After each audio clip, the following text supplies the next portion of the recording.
Bible में लिखा है कि परमेश्वर, मैं हिंदी में प्रचार इसलिए कर रहा हूं कि जो दूसरी स्टेट्स के लोग हैं पूरे इंडिया में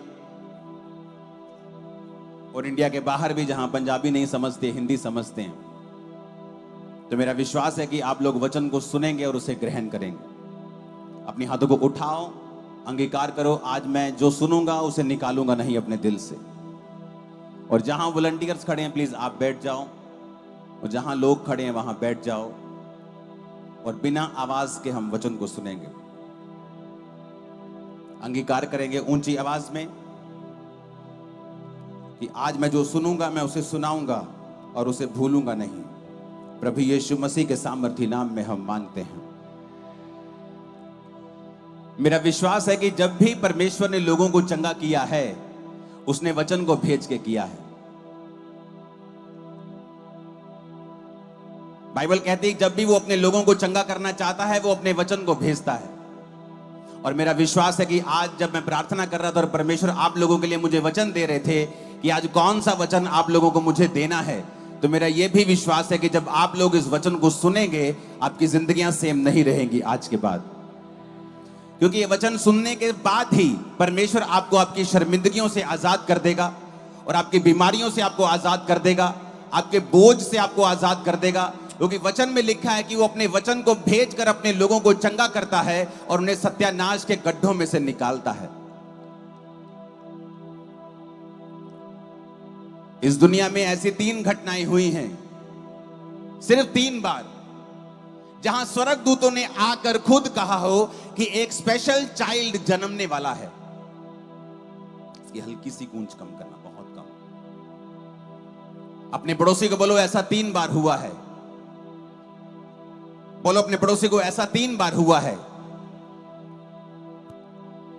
जब स्वर्गदूतों ने आकर धरती पर कहा हो कि एक बच्चा आने वाला है, ऐसा सिर्फ 3 बार हुआ है इस दुनिया में कि किसी व्यक्ति के आने से पहले स्वर्गदूत ने कहा हो, परमेश्वर के दूत ने आकर, एंजल्स ने कहा हो कि एक फलाना फलाना बेटा, फलाना फलाना बच्चा तुम्हारे बीच में आ रहा है। पहला था सैमसंग, दूसरा था यूहन्ना बपतिस्मा देने वाला, और तीसरा प्रभु यीशु मसीह। ये तीनों ऐसे जन थे कि जिनके पैदा होने से पहले परमेश्वर ने दूतों को भेजा था कि वो जाएं और बताएं कि मैं अपने लोगों के लिए एक छुटकारा भेज रहा हूं। न्यायों 13 उसकी 1 से 5 आयत में लिखा है, इस्राएलियों ने यहोवा की दृष्टि में बुरा किया, इसलिए यहोवा ने उनको पलिश्तियों के वश में कर दिया। दानियों के कुल में सोरावासी मनोह नामक एक पुरुष था जिसकी पत्नी बांझ थी और कोई पुत्र नहीं था, और उस स्त्री को यहोवा के दूत ने दर्शन देके कहा, सुन, बांझ होने के कारण तेरा बच्चा नहीं, परंतु अब तू गर्भवती होगी और तेरे बेटा होगा। परंतु सावधान रह, ना तो दाख मधु, ना किसी प्रकार की शराब, ना कोई शुद्ध वस्तु तू खा, क्योंकि तू गर्भवती होगी और तेरे एक बेटा उत्पन्न होगा।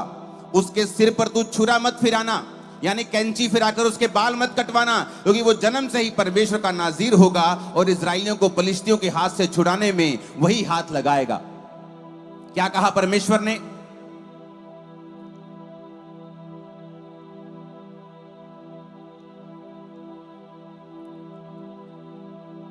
कि वो इस्राएलियों को छुड़ाने वाला होगा। लेकिन जब हम पहली आयत को दोबारा पढ़ते हैं, इस्राएलियों ने यहोवा की दृष्टि में बुरा किया और यहोवा ने उनको पलिश्तियों के वश में 40 वर्ष के लिए रखा। जब भी इस्राएली परमेश्वर की दृष्टि में कुछ बुरा करते थे, तो वचन कहता है कि उनके दुश्मन उनके ऊपर कब्जा कर लेते थे। शुरू से लेकर ही अब तक ऐसा ही होता आया है। जब भी परमेश्वर ने अपने लोगों को छुड़ाता था और वो लोग परमेश्वर से फिर पाप करने लगते थे, मूर्ति पूजा करने लगते, व्यभिचार करने लगते, और बाइबल कहती है वो पाप के कारण परमेश्वर फिर से उनको बंधुआई देता था। और यहां भी ऐसा हो रहा था। मिस्र से छुड़ाए जाने के बाद, मूसा के चमत्कारों को, परमेश्वर के चमत्कारों को देखने के बाद ये लोग सुधरे नहीं और परमेश्वर से अपने मुख को फेर लिया।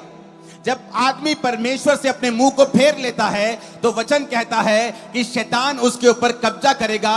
वो चाहे जितना मर्जी समझदार हो, वो जितना मर्जी बड़ा हो, बड़े बड़े ओहदे के ऊपर हो, या एक मजदूर हो, चाहे किसी देश का राजा हो, अगर वो परमेश्वर के वचन के अनुसार नहीं चलेगा तो वचन कहता है कि शैतान, बीमारियां, डिप्रेशन, नशे, अलग अलग तरह के दुख उसके ऊपर कब्जा कर लेंगे। पुराने नियम में वो कब्जा शारीरिक रूप में होता था और दूसरे देश उनके ऊपर कब्जा कर लेते थे। जब दूसरे देश कब्जा कर लेते थे तो वो फिर परमेश्वर की दुहाई देते थे, फिर परमेश्वर के सामने रोते थे, परमेश्वर हमें छुड़ा, हमें छुड़ा। और परमेश्वर फिर एक आदमी को भेजता था, अपने दासों को भेजता था और वो उनको फिर परमेश्वर का वचन सुना के बोलते थे कि बेटा बेटी, हे प्रजा के लोगों, तौबा कर लो। तो परमेश्वर फिर से विश्राम के दिन, शांति के दिन तुम्हारी जिंदगी में भेज देगा। तो वो फिर तौबा करते थे और फिर परमेश्वर उनको शांति देता था, फिर उनको चंगा करता था, फिर सांपों को, बीमारियों को उनकी जिंदगी से दूर कर देता था। और यहां पर वचन लिखा है कि जब उन्होंने परमेश्वर की दृष्टि में बुरा किया तो परमेश्वर ने एक फिर डिलीवरर को, एक छुटकारा देने वाले को उनके बीच में पैदा किया। स्वर्गदूत आया और कहा कि तेरे अंदर जो पांचपन है अब वो खत्म हो जाएगा। परमेश्वर तेरे को एक बेटा देगा, उसके सिर पे छुरा नहीं फिरना चाहिए। ये कब की बात है? यीशु मसीह के जन्म से 1000 साल पहले की। अगर 2000 साल हो गए यीशु मसीह को जन्म लिए तो 1000 साल पहले, यानी ये घटना है आज से 3000 साल पहले की, जब दूत ने कहा इसके बाल लंबे रखना, इसके बाल मत कटवाना, क्योंकि ये परमेश्वर का नाज़ीर होगा और इजराइलियों को फिलिस्तियों के हाथ से यही छुड़ाएगा। क्योंकि परमेश्वर अपने लोगों को शुरू से छुटकारे का सुसमाचार देता आया है। परमेश्वर को नापसंद है आपका बंधनों में रहना। वो बंधन बीमारी का हो, वो बंधन गरीबी का हो, वो बंधन डिप्रेशन का हो, वो बंधन बांझपन का हो, वो बंधन किसी भी चीज का हो। परमेश्वर को नापसंद है आपका बंधनों में रहना। उसका नापसंद, वो परमेश्वर पसंद नहीं करता कि आप लोग बंधनों में रहें, बॉन्डेजेस में रहें, बीमारियों में रहें, गरीबी में रहें, श्रापों में रहें। तो परमेश्वर अपने छुटकारा देने वाले को समय समय पर भेजता रहता है। इस दुनिया में सिर्फ 3 इंसिडेंट ऐसे हुए हैं कि जब एक स्वर्गदूत ने धरती पर आकर बोला हो कि परमेश्वर का एक खास जन पैदा हो रहा है। और अगर आप तीनों जनों को देखेंगे, चाहे वो सैमसंग हो, चाहे वो यूहन्ना बपतिस्मा देने वाला हो, चाहे वो प्रभु यीशु मसीह हो, तीनों ने परमेश्वर के छुटकारे का समाचार लेकर वो इस धरती के ऊपर आए थे। आज जब हम वचन को पढ़ते हैं, हम क्या देखते हैं कि परमेश्वर शुरू से ही हमें छुटकारा देना चाहता है।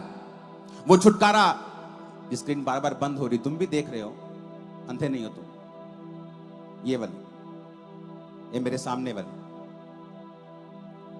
अपने हाथों को उठा के बोलो हालेलुया।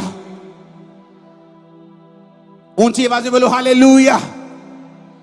अपने पड़ोसी को बोलो परमेश्वर सुसमाचार देने के लिए आया है, छुटकारे का सुसमाचार। ऊंची आवाज में बोलो छुटकारे का समाचार। फिर से बोलो ऊंची आवाज में, छुटकारे का सुसमाचार। समय समय के ऊपर परमेश्वर अपनी मर्जी को आपको बताता आया है। और बाइबल कहती है उसने सैमसन को भेजा और वो आकर इजराइलियों को छुड़ाने लगा, फलिस्तियों को मारने लगा। और फलिस्ती कुछ भी नहीं कर पाते थे। आत्मा उतरता था सैमसन के ऊपर और गधे के जबड़े की हड्डी से वो 1000 मनुष्यों को मार देता था। कोई उसको पकड़ नहीं सकता था। जब आत्मा उस पर उतरता था तो कोई इस इंसान को पकड़ नहीं सकता था। वो पुराना नियम था। किसी किसी के ऊपर आत्मा उतरता था, किसी किसी से प्रभु बात करते थे। कोई कोई जन होते तो बोलते थे कि ये प्रभु का न्यायी है, ये परमेश्वर का जन है, ये परमेश्वर का प्रॉफिट है, ये परमेश्वर का दास है। कोई कोई जन होता था, सारे नहीं होते थे। लेकिन नए नियम में क्यों कहते हैं प्रभु यीशु मसीह का गॉस्पेल देने के लिए मैं आया हूं? कोई नहीं कहता मैं धर्म परिवर्तन करने आया हूं, क्योंकि धर्म परिवर्तन नहीं है। सारे क्यों कहते हैं हम गॉस्पेल देने के लिए आए हैं, सुसमाचार देने के लिए? क्यों बोलते हैं ऐसा? आज मैं बताता हूं क्यों बोलते हैं। जिस तरह पुराने नियम में किसी किसी के ऊपर आत्मा उतरता था तो बोलते थे काश मैं सैमसन होता। चाहे उसने वो पाप किया वो अलग बात है, लेकिन प्रभु की योजना तो बुरी नहीं थी ना। वो तो चाहता कि सैमसन एक योद्धा है और उसके द्वारा मैं इजराइलियों को छुड़ाऊंगा। तो लोग बोलते काश मेरे ऊपर भी शमूएल की तरह आत्मा उतरता, काश मेरे ऊपर भी मूसा की तरह आत्मा उतरता, काश मेरे ऊपर भी इस व्यक्ति की तरह परमेश्वर का आत्मा उतरता। और मैं भी छुटकारे का समाचार दे सकता, मैं भी लोगों को छुड़ा सकता, अपने परिवार को छुड़ा सकता। तो वचन कहता है जब प्रभु यीशु मसीह इस दुनिया में आए और प्रभु यीशु मसीह ने अपनी जान दी, एक भी दोष प्रभु यीशु मसीह के ऊपर साबित नहीं कर सके। राजा कहता, यीशु आपके ऊपर जितने आरोप लगाए गए हैं, एक भी आरोप ये साबित नहीं होता। आप बस अपने मुंह से कहते हैं, आप चुप मत रहें। आप सच्चे हैं तो बोलते क्यों नहीं? आप बोल दें कि ये सारे आरोप झूठे हैं। यीशु मसीह बोले नहीं, उसने कहा ये परमेश्वर ने किया है, लेकिन जब मैं मारा जाऊंगा और तीसरे दिन मुर्दों में से जी उठूंगा, क्योंकि मैं परमेश्वर की मर्जी से अपने आप को कुर्बानी के लिए दे दूंगा, अपने प्राण को खुद वापस भी ले लूंगा, और उसके बाद जितने लोग मुझे ग्रहण करेंगे उनको मेरे बेटे और बेटी होने का हक मिलेगा। यानी आप उस लाइन में आ जाएंगे, आप ये कह सकते हैं, क्योंकि आपका जन्म भी फिर एक डिवाइन रीति से होगा। सैमसन का जन्म ईश्वरीय रीति से हुआ कि दूत आके उसकी माता जी को बोलते हैं, उसकी मां को, कि तेरे बेटा होगा और वो ऐसा होगा। यूहन्ना बपतिस्मा देने वाले की मां को, तेरे बेटा होगा, जन्म से ही पवित्र आत्मा से परिपूर्ण, गर्भ से ही परिपूर्ण होगा। यीशु को आगे बोलते कुंवारी को, तेरे पुत्र होगा, मैं तो किसी बंदे को जानती नहीं, तेरे बेटा होगा, और वो सब लोगों को पापों से छुड़ाएगा। तीनों छुटकारा देने की सामर्थ्य रखते थे, तीनों रिपेंटेंस का प्रचार करते थे, और इस काम के लिए चुने गए थे कि परमेश्वर की ओर मुड़ो और परमेश्वर तुम्हें छुड़ाएगा। पुराना नियम। नए नियम में यूहन्ना ने भी कहा मन फिराओ, जीसस ने भी कहा मन फिराओ, क्योंकि परमेश्वर का राज्य निकट आ गया है। अब आज जब एक व्यक्ति जीसस क्राइस्ट को अपना उद्धारकर्ता ग्रहण करता है, क्या फर्क पड़ता है? बाइबल कहती है जब तुम यीशु मसीह को अपना उद्धारकर्ता ग्रहण कर लेते हो, तो रोमियो 8:17 में लिखा, यदि तुम संतान बन गए हो तो वारिस भी होंगे, परमेश्वर के वारिस और मसीह के संगी वारिस। जब उसके साथ हम दुख उठाएंगे तो उसके साथ महिमा भी पाएंगे। इब्रानियों 2:11 में लिखा, पवित्र करने वाला और जो पवित्र किए जाते हैं सब एक ही मूल से हैं, इसी कारण वो उन्हें भाई कहने से नहीं लजाता। अब मेरी बात ध्यान से समझना, जिस दिन आप यीशु मसीह को ग्रहण कर लेते हैं, असली वाला ग्रहण, नकली वाला ग्रहण नहीं कि ग्रहण तो कर लिया लेकिन अभी भी शराब पीते हैं, अभी भी दारू पी रहे हैं, सेवा करके भी दारू पी रहे हैं, विश्वासी भी दारू पी रहे हैं, वो वाला तौबा नहीं। हाँ, मैं क्रिश्चियन हूं पर बिजली चोरी करता हूं, रोज कुंडी लगाता हूं, फिर आप क्रिश्चियन नहीं है, आपने तौबा नहीं की है। मैं व्यभिचारी हूं, आप और भी परमेश्वर को मानते हैं, आप क्रिश्चियन नहीं हैं। वचन कहता है कि जब तुम जीसस क्राइस्ट को अपना उद्धारकर्ता मान लोगे तो यीशु मसीह कहता है कि मैं तुम्हें अपना भाई कहने से लजाऊंगा नहीं, तुम मेरे भाई हो, मैं बड़े प्राउड से कहूंगा और शर्मिंदा नहीं होऊंगा। इसका मतलब क्या? उसने कहा जो यीशु को ग्रहण कर लेंगे वो उसके साथ संगी वारिस होंगे। यानी अगर ये दो बक्से और ये स्क्रीन यीशु की है तो मैं भी इसके साथ संगी वारिस हूं, ये दो मेरे भी हैं और स्क्रीन मेरी भी है। इसका मतलब क्या? इसका मतलब जो कोई परमेश्वर को ग्रहण कर लेगा, वो किसी भी धर्म का हो, किसी भी जात का हो, ऊंचा हो, छोटा हो, किसी भी गरीब हो, अमीर हो, कोई मायने नहीं करता। परमेश्वर कहता जिस तरह मेरा जन्म डिवाइन रीति से हुआ और छुटकारे का रास्ता बन गया, उसी तरह से तुम्हारा जन्म भी डिवाइन रीति से होगा। जब तुम यीशु मसीह को ग्रहण कर लोगे, तुम उसी लाइन में आ जाओगे जिस लाइन में यीशु मसीह है, जिस लाइन में यूहन्ना बपतिस्मा देने वाला है, जिस लाइन में सैमसन है, और छुटकारा तुम्हारा हिस्सा होगा और तुम्हारे घराने का हिस्सा होगा यीशु मसीह के नाम में। यह बात समझने की जरूरत है कि जब मैं यीशु मसीह में आ गया तो समझो मेरा भी फिर जन्म वैसे ही हुआ जैसे जीसस का हुआ, डिवाइन रीति के साथ। जो जल और आत्मा से जन्मेंगे वो क्या होंगे? परमेश्वर के पुत्र कहलाएंगे। जो जल और आत्मा से जन्मेंगे वो परमेश्वर के राज्य में प्रवेश कर जाएंगे। जल मतलब वचन के द्वारा बपतिस्मा लेना, आत्मा से जन्मना, नया जीवन पाना, पवित्र आत्मा को पाना। जब आप नया जन्म पा लेंगे, आप उसी लाइन में आ जाएंगे। जिस लाइन में प्रभु यीशु मसीह फिर कहता वो तुम्हें अपना भाई कहने से लजाएगा नहीं। फिर वो बंधन जो तुम्हारे ऊपर है, वो शैतान जो तुम पे कब्जा किए रहता है, तुम्हारी जिंदगी के ऊपर वो रह नहीं पाएगा, तुम्हारी लाइफ के ऊपर वो कब्जा नहीं कर पाएगा। या तो आप क्रिश्चियन हो सकते हो या डिप्रेशन के मरीज हो सकते हो। एक रियल आत्मा से भरा हुआ क्रिश्चियन कभी भी डिप्रेस नहीं हो सकता। अगर वो है तो उसे परमेश्वर के करीब जाने की जरूरत है, पूरी तरह से तौबा करने की जरूरत है, क्योंकि आप उस लाइन में आ गए कि आप खुद छुटकारा देंगे लोगों को। आप खुद, यीशु मसीह ने कहा मैं तुमको जीवन जल का सोता बना दूंगा, तुम्हारे अंदर से जीवन जल का सोता बहेगा। तुम बात करोगे लोग छूट जाएंगे, तुम बात करोगे लोग आत्माओं से, दुष्ट आत्माओं से आजाद हो जाएंगे। मैं तुम्हें जीवन जल का सोता बना दूंगा। शैतान जानता है कि आप इतने स्पेशल हैं। जिस तरह 3 लोग दुनिया में स्पेशल थे, फिर आप भी स्पेशल हैं, क्योंकि जिस तरह आत्मा किसी किसी पे उतरता था, वचन में लिखा कि अंत के दिनों में वो आत्मा सब मनुष्यों के ऊपर उंडेला जाएगा जो परमेश्वर के ऊपर यकीन करेंगे। जब आत्मा उतरता सैमसन के ऊपर, वो बड़े बड़े काम करता था। जब आत्मा तुम्हारे ऊपर उतरेगा, तुम भी बड़े बड़े काम करोगे। आप बोलोगे, सैमसन को लोग बोलते थे कि ये तो बड़ा, लोगों को लगता है कि सैमसन बड़ा बलवान पुरुष था। उसके 16-16, 18-18 इंच के डोले थे, 6 पैक ऐप थे, 6.5 फुट 7 फुट का था। ऐसा नहीं था। सैमसन एक आम पतला व्यक्ति था, लेकिन जब आत्मा उतरता था तो वो बड़ी बड़ी सेनाओं को अकेला हरा देता था। तो लोग कहते थे हुए ये क्या हो रहा है, क्योंकि महिमा खुदा को मिलनी चाहिए। आज जब मैं प्रचार करता हूं, मैं ये नहीं कहता मैं कंप्यूटर इंजीनियर था, मैं बड़ा अच्छा बोलता, प्रभु ने मुझे चुन लिया। मैं पागल था जब प्रभु ने मुझे चुना। सामने नहीं देख सकता था, लोगों से बात नहीं कर सकता था, इतना डिप्रेशन का मैं रोगी था। तो मैं कहता हूं कि परमेश्वर ने अपनी आत्मा को मुझे ऊपर उतारा, तो आज मैं बदल गया हूं। तुम भी बदल जाओगे, तुम्हारा घराना भी बदल जाएगा जब आत्मा तुम पे उतरेगा। आज का वचन थोड़ा डीप है, आपको ध्यान से समझना पड़ेगा कि 3 लोगों को स्वर्गदूतों ने कहा कि मैं भेजने वाला हूं, और जब सैमसन के ऊपर आत्मा उतरता था तो सब कुछ बदल जाता था। लोग बोलते थे ये तो वही बारीक सा लड़का नहीं है, ये तो बारीक सा आदमी नहीं है। ऐसे कैसे हो जाएगी? 1000 आदमी को गधे के जबड़े की हड्डी से मार दिया। चलो बोलो तलवार से मार दिया, समझ आती है कि 10 को मार दिया, 20 को मार दिया, सेना को मार दिया गधे की जबड़े की हड्डी से, एक लाठी समान एक चीज से इतनी बड़ी सेना को खत्म कर दिया, प्रोफेशनल सेना को खत्म कर दिया। ऐसा कैसे हो सकता है? क्योंकि उस पे आत्मा उतरता था और वो परिवर्तित होकर और मनुष्य हो जाता था।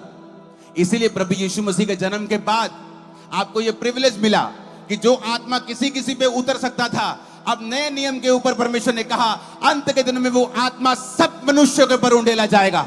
सब तेरे दास तेरे दासियों के ऊपर, तेरे बेटे तेरे बेटियां भविष्यवाणी करेंगी, दर्शन देखेंगे, पूर्णिय जवान दर्शन देखेंगे, पूर्णिय स्वप्न देखेंगे। ऐसा लिखा गया। क्यों?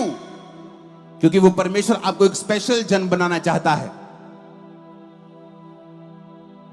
आप जब यीशु मसीह को कबूल करते हैं, परमेश्वर आज से व्यभिचार छोड़ता हूं, आज से शराब छोड़ता हूं, आज से मैं सब चीजें छोड़कर, सब पाप छोड़कर अपना जीवन तुझे देता हूं। जिस तरह उनका जन्म डिवाइन रीति से हुआ था, आपका जन्म भी डिवाइन रीति से हो जाता है। फिर वो जो उनके पास था आपके पास भी होगा। आप अलग होंगे पूरी दुनिया से, दिखने में तो आम से होंगे, लेकिन जब आत्मा आप पे उतरेगा, लोगों की आंखें खुली और मुंह खुला रह जाएगा। मैं आपको बता रहा हूं। इसीलिए परमेश्वर ने कहा ना बल से ना शक्ति से, बल्कि परमेश्वर की आत्मा के द्वारा। फिर आप देखेंगे, आप अपने बिजनेस को कर रहे होंगे और आप आत्मा से भरपूर होंगे। पवित्र आत्मा आपको बताएगा कि बेटा ऐसे बिजनेस नहीं करना है, इस तरह से करना है। बेटा ऐसे जॉब नहीं करनी है, इस तरह से करनी है। बेटी इस तरह से पढ़ाई नहीं करनी, ये वाली सब्जेक्ट में लेनी है पढ़ाई, आगे इस सब्जेक्ट में बढ़ना है। क्योंकि पवित्र आत्मा के बिना आप अंधेरे में हैं, आप अंधेरे में हैं। आप भेड़ चाल करेंगे, जो दुनिया कर रही है आप कर रहे हैं। हो सकता है दुनिया जिस चीज में कामयाब हो रही हो, आप कामयाब ना हो। आज अगुवाई की कमी है इसी देश में या किसी भी देश में। ऐसे लोग भी हैं जिनकी आज भी डिमांड है, चाहे आप जालंधर में हो, बटाला में हो, दिल्ली में हो। अगर आपने कुछ खास कोर्स किए हैं तो यहां भी आपको लाखों रुपए मिल सकता है। लेकिन हमने कभी पवित्र आत्मा की आवाज तो सुनी नहीं। हम तो सारा दिन अपने घरों के कामों में बिजी हैं। रात को टीवी लगना होता है, मेरे बड़े फेवरेट प्रोग्राम आने होते हैं, रात को मैच होता है जी। प्रार्थना तो मैं करता नहीं, पवित्र आत्मा से भरपूरी में लेता नहीं। मैंने तौबा की है लेकिन मेरी गर्लफ्रेंड्स हैं, मैंने तौबा की है लेकिन मैं शराब भी पीता हूं। मैं संडे चर्च नहीं जाता, मैं ईस्टर को जाता हूं और क्रिसमस को जाता हूं। इसीलिए आप समझ नहीं पा रहे हैं। सैमसन का जन्म हुआ कि तू आत्मा तेरे पे उतरा करेगा और दुश्मन तुझसे शर्मिंदा रहा करेगा। पर बाइबल कहती है उसने एक औरत के साथ व्यभिचार किया और दुश्मन ने उसे पकड़कर उसकी आंखों को अंधा करके एक दिन उसे खत्म कर दिया। क्योंकि जिस दुश्मन के ऊपर सैमसन को कब्जा करने के लिए प्रभु ने स्वर्ग से भेजा था, उसी दुश्मन ने उसके ऊपर कब्जा कर लिया। लेकिन यीशु मसीह के ऊपर शैतान कब्जा नहीं कर पाया, क्योंकि यीशु मसीह पापों से दूर रहे। सारी परीक्षाओं से निकलकर रोजों में, फास्टिंग में, प्रार्थना में, वचन के साथ जुड़े रहकर उन्होंने शैतान के ऊपर फतह पाई। बीमारियों को आपके ऊपर कब्जा करने के लिए नहीं बनाया गया है। गरीबी को आपके ऊपर कब्जा करने के लिए नहीं बनाया गया है। आप सोचते हैं कि शायद आपके दादा गरीब हैं इसलिए आप गरीब हैं। नो, जिस दिन आप समझ गए कि यीशु मसीह ने इजराइलियों को, यहोवा पिता ने इजराइलियों को इसलिए चुना था कि ये कौम सबसे गरीब कौम है, सबसे छोटी कौम है, मैं इस कौम को चुनूंगा। क्यों चुनूंगा? अगर मैंने बड़ी कौम चुन ली तो लोग बोलेंगे कि परमेश्वर ने देखो सानू किड्डे वधिया बंदियां नूं चुनिया सी, किन्ने अमीर सिगे, अहीं राजियां दे खानदान जो सिगे, अहीं बड़े बड़े बिजनेसमैन सिगे, रब ने सानू चुन लिया। देखो, परमेश्वर ने कहा मैं उनको चुनूंगा जो सबसे निठल्ले, सबसे गरीब हैं, सबसे धिक्कार किए हुए लोग हैं। मैं इस्राएलियों को चुनूंगा, ये छोटे हैं सबसे। तो क्या करने के लिए? परमेश्वर कहता है मैंने निर्बल को चुन लिया ताकि जो अपने आप को बलवान समझते हैं उन्हें शर्मिंदा करने के लिए। मैंने गरीब को चुन लिया ताकि जो अपने आप को अमीर समझते हैं, मैं गरीब को इतना अमीर ब्लेस करूंगा उनको शर्मिंदा कर दूंगा। आप सोचते हैं आप गरीब हैं इसलिए प्रभु ने आपको चुना है, आप बंधनों में हैं इसलिए तो प्रभु ने आपको चुना है, आप बांझपन में हैं इसलिए तो प्रभु ने आपको चुना है कि वो आपकी लाइफ में काम करे और लोगों को बताए कि परमेश्वर है। लेकिन उसके लिए हमें परमेश्वर के करीब आना होगा, हमें प्रार्थना में रहना होगा, परमेश्वर के करीब आकर तौबा करके परमेश्वर की हुजूरी में रहना होगा, पापों से मन फिराना होगा। यीशु मसीह ने वचन प्रचार किया और कहा मन फिराओ क्योंकि परमेश्वर का राज्य निकट आ गया है। मन फिराने का मतलब क्या है? मत्ती 4:17 आयत में लिखा है, मन फिराने का मतलब है कि अपने दिमाग को चेंज, अपनी सोच को चेंज कर लेना, सोचने के तरीके को बदल लेना। कि ये क्रिश्चियन धर्म बदलते हैं। आपका सोचने का तरीका जब गलत है तो आपकी लाइफ में परमेश्वर का उद्धार नहीं आ सकता है। उसने कहा मन फिराओ, उसने नहीं कहा अपना जीवन बदलो, ये धर्म बदलो, उसने कहा जीवन बदलो, धर्म नहीं बदलना। मन फिराओ, अपने सोचने के तरीके को बदल लो। तुम परमेश्वर को किस तरह से सोचते हो, तरीके को बदलो। अपनी जिंदगी को किस तरह से लेते हो, तरीके को बदलो। कि परमेश्वर के बिना कुछ भी शांति नहीं है। सोच बदलो अपनी। चर्च के साथ, अपनी लोकल चर्चिस के साथ, जीवित चर्चिस में जाओ, वचन को सुनो, परमेश्वर के साथ मेल मिलाप करो, क्योंकि परमेश्वर आपको उसी तरह से देख रहा है जैसा परमेश्वर इन तीनों को देखता था कि ये स्पेशल हैं। जीसस क्राइस्ट के जन्म के बाद आप भी स्पेशल हैं, क्योंकि उसने आपको अपना भाई और अपना संगी वारिस बनाया है। आपकी जिंदगी में इतनी बरकतें होंगी, आपकी जिंदगी में इतनी शैतान के जो बंधन है इतने टूटेंगे, इतने झड़ जाएंगे, आप सोच भी नहीं सकते। जो आपकी लाइफ में नहीं है, वंशों से, बाप दादाओं से, वो होगा। जीसस यही करने के लिए आए हैं। बहुत से लोगों को नहीं पता नए नियम में पुराने नियम में क्या फर्क है। तब किसी किसी पे आत्मा उतरता था, अब सब पे उतरता है। अगर आप प्यासे हैं वो आप पे उतरेगा। जब आत्मा आप पे उतरेगा आप परिवर्तित हो जाएंगे, आप और ही मनुष्य हो जाएंगे, बंधन टूट जाएंगे। जब मसा उतरेगा हर तरह का बंधन, हर तरह की बीमारी का, कलेश का, वो टूट जाएगा। और इसीलिए परमेश्वर ने आपको अपने पास बुलाया है। वो पक्षपात नहीं करता। वचन कहता है, यीशु मसीह, जब हम उस वचन को पढ़ते हैं, यूहन्ना 4 उसकी 3 से 14 आयत, यहां पर लिखा है, तब वह यहूदिया को छोड़कर गलील को चला और उसको सामरिया में होकर जाना अवश्य था। वह सुखार नामक सामरिया के एक नगर तक आया जो उस भूमि के पास है जिसे याकूब ने अपने पुत्र यूसुफ को दिया था। याकूब का कुआं भी वही था और यीशु मार्ग के थके हुए उस कुएं के पास बैठ गए और ये बात 6वें घंटे के लगभग हुई। इतने में सामरी औरत जल भरने के लिए आई और यीशु ने उससे कहा, मुझे पानी पिला, क्योंकि उसके चेले नगर में भोजन मोल लेने के लिए गए थे। सामरी स्त्री ने उससे कहा, तो यहूदी होकर मुझ सामरी स्त्री से पानी क्यों मांगता है? क्योंकि यहूदी सामरियों के साथ किसी प्रकार का व्यवहार नहीं रखते। यीशु ने कहा, यदि तू परमेश्वर के वरदान को जानती और ये भी जानती कि वह कौन है जो तुझसे कहता है मुझे पानी पिला, तो तू उससे मांगती और वह तुझे जीवन का जल देता। मैं फिर से पढ़ूंगा एक आयत 3 आयत से। जब वह यहूदियों को छोड़कर गलील को चला तो उसको सामरियों में से होकर जाना अवश्य था। अपनी स्क्रीन के ऊपर एक फोटो देखो। उसने कहा कि जब वो यहूदिया को छोड़कर गलील को चला तो उसे सामरिया में जाकर सामरिया में से होके जाना जरूरी था। इस फोटो को पूरा करो तो फोटो पूरी नहीं है तुम्हारी। आप देख रहे हो नीचे जहां जूडिया लिखा है और ऊपर की साइड लास्ट में गलील है और बीच में आता है समारिया। यीशु मसीह के जन्म से अगर आप 700 साल पहले देखेंगे तो ये जो समारिया हिस्सा था, इन्होंने यहोवा परमेश्वर को छोड़ दिया था। ये अलग परमेश्वर को मानने लग गए थे। तो इनका इधर यहूदा था, जूडिया, उधर गलील था और बीच में सामरिया था।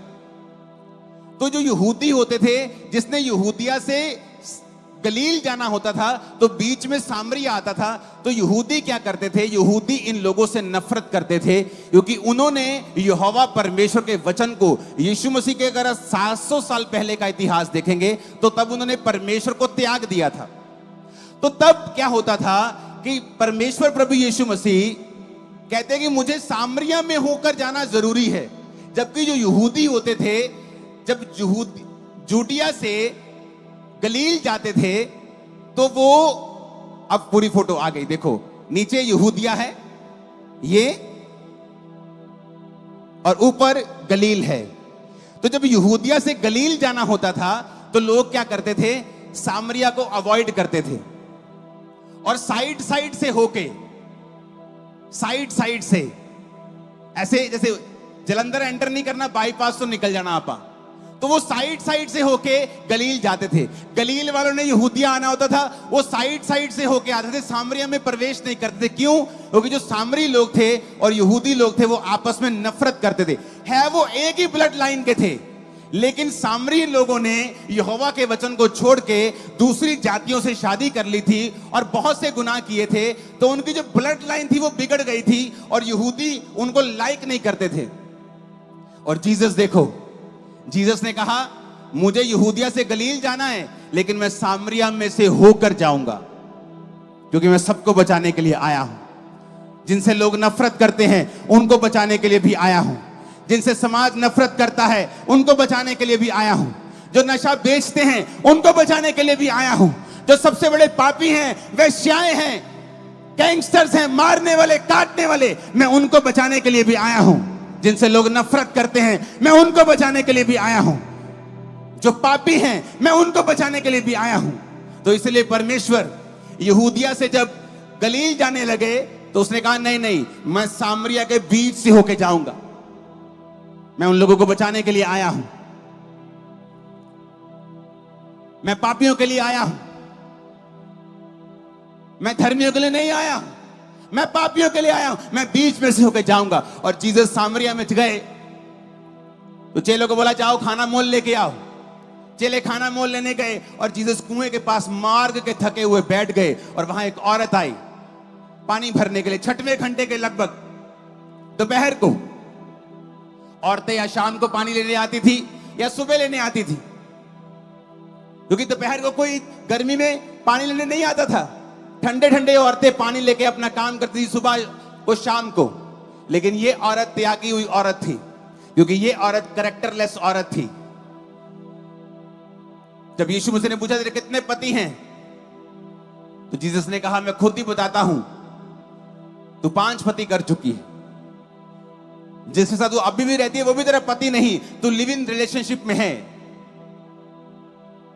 उसने कहा, प्रभु तू मुझे कोई भविष्यद्वक्ता जान पड़ता है, क्योंकि तू मुझसे पानी मांग रहा है कुएं का, तू तो यहूदी है, सामरियों के साथ तू कोई व्यवहार तो यहूदी नहीं रखते, यहूदी तो नफरत करते हैं हमसे, तू हमसे पानी क्यों मांग रहा है?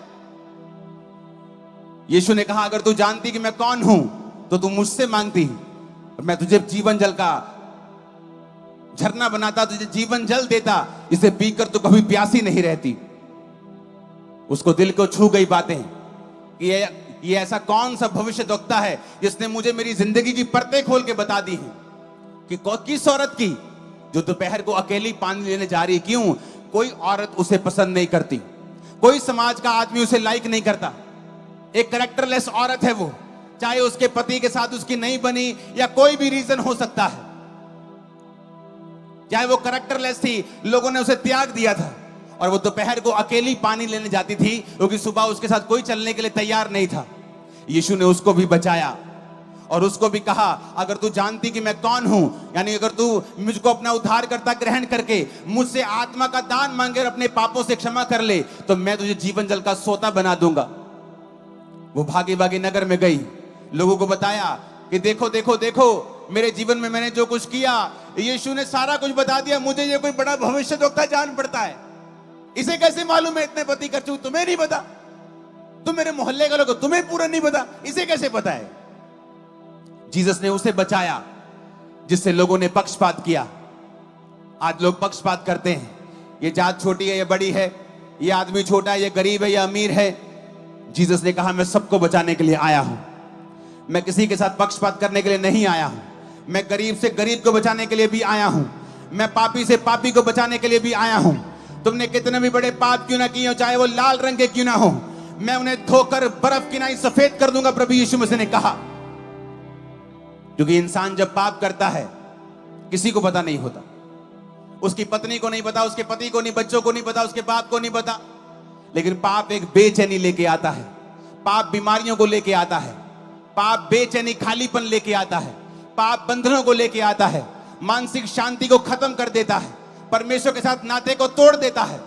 और व्यक्ति किसे कहता नहीं है क्योंकि वो ऊंचे ओहदे के ऊपर है, वो किससे बात नहीं करता क्योंकि लोग क्या कहेंगे, लेकिन वो अंदर से खाली है, अंदर से वो खाली है, अंदर से बेचैन है, अंदर से परमेश्वर से दूर है। और जीसस ने कहा, तुम अपना बोझ मुझे दे दो और मेरा बोझ ले लो। दुनिया के थके हारे और बोझ नीचे दबे लोगों, मेरे पास आओ, मैं तुम्हें विश्राम दूंगा। अगर तुम थके हारे हो, बोझ से नीचे, बोझ के नीचे दबे हुए हो, तो मेरे पास आओ, मैं तुम्हें विश्राम दूंगा। आपका जन्म होगा आज रात डिवाइन रीति से, जिस तरह जीसस का हुआ, यूहन्ना का हुआ, सैमसन का हुआ, आपका होगा यीशु मसीह के नाम में। आमीन ऊंचे वाला चाहिए चर्च। आपका जन्म भी होगा आज रात, जब आप प्रभु को कहेंगे, प्रभु आज से मैं सीरियस हूं, आज से मेरा संडे खुदा के घर में होगा, आज से मैं रोज प्रार्थना करूंगा, आज से मेरा तन मन धन सब कुछ तेरा होगा, आज से मैं कोई पाप नहीं करूंगा, आज से कोई गंदी फिल्म नहीं देखूंगा, आज से कोई चोरी नहीं करूंगा, आज से गलत काम नहीं करूंगा, आज से व्यभिचार नहीं करूंगा।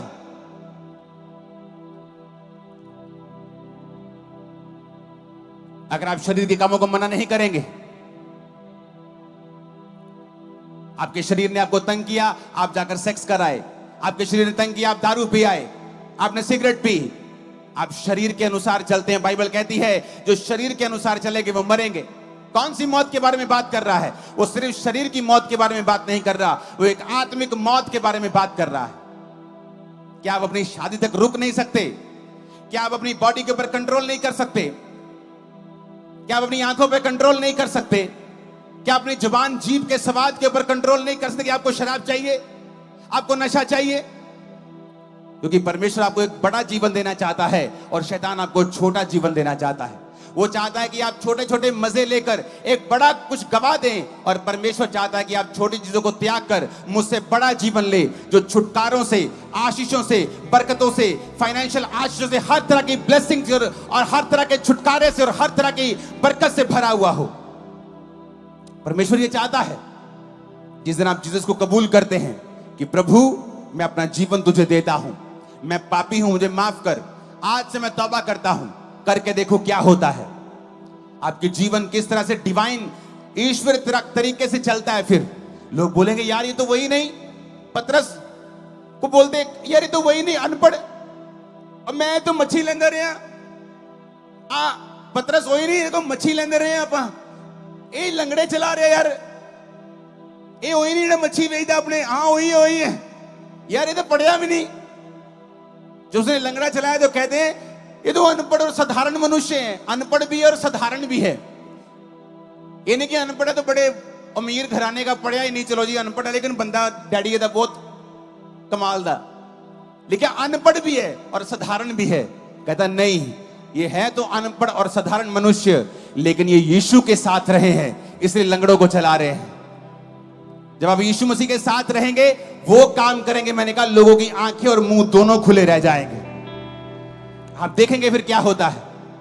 आपके घरों से बांझपन कैसे जाता है, आपके घरों से गरीबी के जो बीमारियों के जो श्राप हैं कैसे जाते हैं, कैसे जो शैतान आपके सिरों के ऊपर खेलता है आप उसे जूतियों से भगाएंगे और वो भागेगा, दाएं भगाएंगे दाएं भागेगा, बाएं भगाएंगे बाएं भागेगा, आप जहां कहेंगे वो जाएगा। आपके शब्दों में पावर होगी, क्योंकि आपका जन्म भी उसी तरह से हो जाएगा जिस तरह से इन तीनों का हुआ था, डिवाइन विधि के साथ। आप आम मनुष्य नहीं होंगे, आप पर भी आत्मा उतरेगा, आप भी पवित्र आत्मा के वरदानों को पाएंगे, पवित्र आत्मा की भरपूरी को आप पाएंगे।